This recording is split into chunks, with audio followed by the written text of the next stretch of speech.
Baik, saya akan menjelaskan pada bab selanjutnya, yaitu bab 5, mengenai proses pendekatan yang berorientasi terhadap pengaturan konflik oleh pihak ketiga.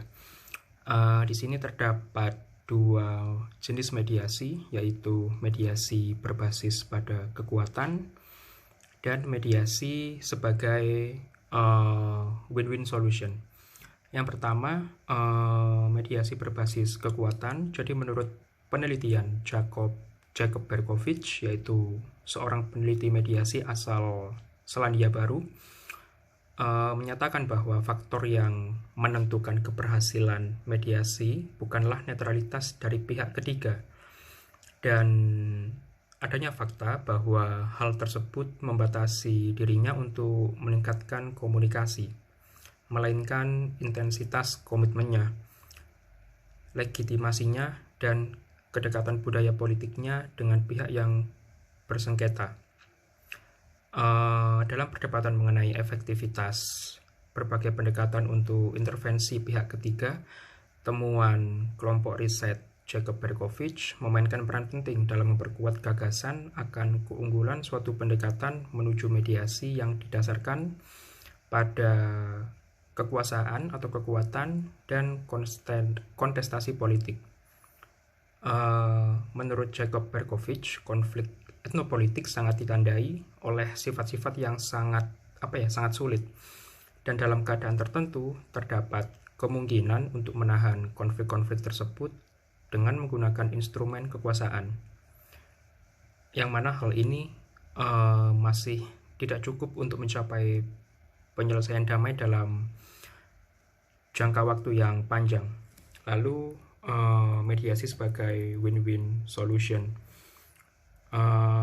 Di sini proses mediasi sering disamakan dengan gerakan Alternative Dispute Resolution atau ADR yang memantapkan dirinya di Amerika Serikat selama tahun 60-an. Dan gerakan ini bertujuan untuk mengembangkan alternatif baik dari konflik yang berbasis kekuasaan maupun yang secara yudisial, dan yang terjadi sebagai bagian dari aksi industrial dan konflik internal organisasi lainnya. Gerakan ini bermula dari kritik terhadap bentuk-bentuk tradisional, otoriter, dan birokratis. Dari pengaturan konflik sesama masyarakat, di era sekarang terdapat banyak mediasi semacam ini yang diciptakan dari bidang tertentu atau dari pembentukan berbagai sekolah dalam bidang kerja yang sangat profesional, dan yang paling terkenal merupakan HNP atau Harvard Negotiation Project, yang berasal dari analisis proses negosiasi yang memungkinkan kedua belah pihak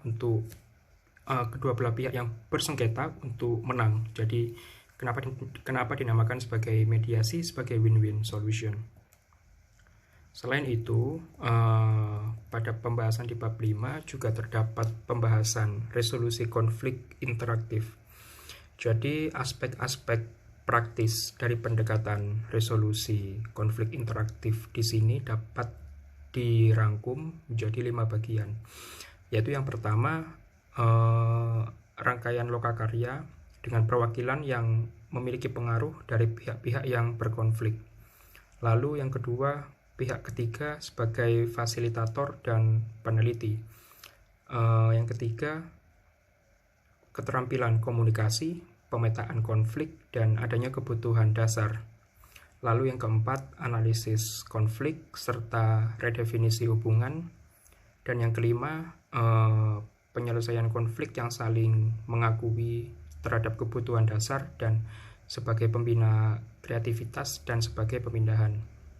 Nah, di sini juga dijelaskan 9 tahapan dalam eskalasi konflik menurut Frederick Glass.